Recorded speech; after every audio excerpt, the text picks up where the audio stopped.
आतापर्यंतची परंपरा अशी होती की विरोधक हे मुख्यमंत्र्यांच्या चहापानावरती बहिष्कार टाकतात, पण यावेळी यामध्ये थोडा बदल झाला.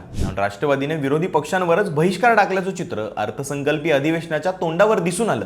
अधिवेशनासाठीची रणनीती ठरवण्यासाठी विरोधी पक्षांची जी बैठक शिवालय या उद्धव सेनेच्या मंत्रालयाजवळील कार्यालयात झाली होती, त्यामध्ये शरद पवार गटाचा एकही नेता उपस्थित नव्हता. अधिवेशनाच्या आदल्या दिवशी विरोधकांची जी पत्रकार परिषद झाली, पण या पत्रकार परिषदेला राष्ट्रवादीचा एकही नेता आला नाही.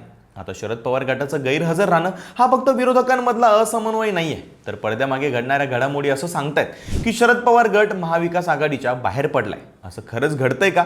पाहूयात आजच्या व्हिडिओमध्ये. नमस्कार, मी शुभम गोरे आणि तुम्ही पाहताय लगाव बत्ती. पहिला मुद्दा तर विरोधकांमध्ये एकोपा नसल्याचं चित्र या निमित्ताने पुढे आलंय. काही कारण असू द्या, पण शरद पवारांच्या राष्ट्रवादीने एकूण 10 पैकी किमान 1 किंवा 2 तरी आमदारांना प्रतिकात्मक म्हणून बैठकीला पाठवणं शक्य होतं, पण जाणीवपूर्वक हे टाळण्यात आलं. हे का टाळण्यात आलं तर यामागे राष्ट्रवादी एनडीए सोबत जाणार असल्याच्या चर्चा कारणीभूत आहेत. अजित पवार गटाच्या नेत्यांची काही विधानं आली असली तरी राष्ट्रवादीच्या 2 गटांच्या विलिनीकरणाची शक्यता अद्याप संपुष्टात आलेली नाहीये. विलिनीकरण होईल आणि एकत्रित राष्ट्रवादी ही भाजपसोबत जाईल, त्यामुळे शरद पवार गट हा महाविकास आघाडीपासून अंतर ठेवू नये. अलीकडच्या काळातल्या घडामोडी जर तुम्ही पाहिल्या तर तुमच्या लक्षात येईल, महाविकास आघाडी आणि शरद पवारांच्या राष्ट्रवादीमध्ये स्थानिक स्वराज्य संस्थांच्या निवडणुकींच्या काळामध्येच फूट पडली होती. कोल्हापूर, पुणे आणि इतर काही ठिकाणी महापालिका निवडणुकीच्या जागा वाटपावरून वाद झाले होते. जागा वाटपाच्या मतभेदांची पार्श्वभूमी किरकोळ वाटत असली तरी झेडपीच्या निवडणुकीत तुतारीचे उमेदवार घड्याळ चिन्हावरती लढवून दोन्ही राष्ट्रवादीने विलिनीकरणाची झलक ही आधीच दाखवून दिली होती. सद्यस्थिती म्हणजे विधान परिषद आणि राज्यसभेच्या निवडणुकीच्या तोंडावर सुद्धा राष्ट्रवादी आणि आघाडीतील अंतर आणखी वाढताना दिसतंय. पवार गटाला वगळून राज्यसभा आणि विधान परिषदेच्या जागांसाठी ठाकरेंची शिवसेना आणि काँग्रेसच्या नेत्यांमध्ये चर्चा झाल्याची बातमी मिळते. ठाकरेंच्या शिवसेनेकडे सर्वाधिक आमदार आहेत, त्यामुळे राज्यसभेची उमेदवारी त्यांनाच मिळावी अशी त्यांची इच्छा आहे. राज्यसभा निवडणुकीमध्ये महाविकास आघाडीकडे फक्त एकच जागा जिंकण्यासाठीचं संख्याबळ आहे, पण आमचाच उमेदवार जाणार असं संजय राऊत आणि आदित्य ठाकरे यांचा सूर दिसून येतोय.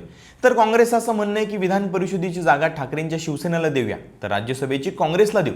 पण राष्ट्रवादी काँग्रेसचं विलिनीकरण झालं तर महाविकास आघाडीला एकही खासदार राज्यसभेवर निवडून येणार नाही, हे संख्याबळच सांगते.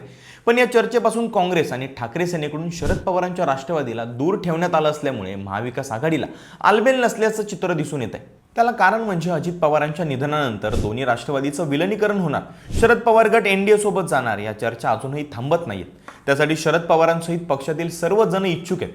असं घडलं तर राष्ट्रवादी महाविकास आघाडीमधून बाहेर पडण्याची किंवा वेगळी वाट चोखाळण्याची शक्यता वर्तवली जाते. यामुळे काँग्रेसकडूनही राष्ट्रवादीवरती अविश्वास व्यक्त होतोय. एकंदरीत महाविकास आघाडी फुटण्याच्या उंबरठ्यावर आहे, पण शरद पवार गटाने अधिकृतपणे आघाडी सोडल्याची कोणतीही घोषणा केलेली नाहीये. 2019 मध्ये महाविकास आघाडीचं सरकार जेव्हा सत्तेत आलं तेव्हा सर्वत्र एकच प्रश्न विचारला जात होता, तो म्हणजे हे सरकार कधीपर्यंत टिकेल. त्यावर सर्व राजकीय विश्लेषकांचं एकच उत्तर असायचं, ते म्हणजे जोपर्यंत शरद पवार यांच्या मनात आहे तोपर्यंत. पण नंतर सरकार पडलं. आता महाविकास आघाडी कधीपर्यंत टिकणार या प्रश्नाला देखील एकच उत्तर आहे, ते म्हणजे शरद पवार टिकवून ठेवतील तोपर्यंत महाविकास आघाडी आहे. या मुद्द्याला आता राष्ट्रवादीच्या विलिनीकरणाला जोडून पाहिलं जात आहे, कारण विलिनीकरणासाठी जी अगतिकता शरद पवार गटामध्ये दिसते त्यामुळे महाविकास आघाडीमध्ये अस्वस्थता निर्माण झाली. शरद पवार गट खरंच राष्ट्रवादीमध्ये विलीन झाला तर उरली सुरली महाविकास आघाडी टिकण्याची शक्यता सुद्धा कमीच आहे, आणि जरी ठाकरे आणि काँग्रेसने मिळून टिकवली तरी ती कमकुवत राहील. 2029च्या विधानसभा निवडणुकीपर्यंत हे गट एकत्र राहतील का, हे मोठे प्रश्न आहेतच. तुम्हाला काय वाटतं?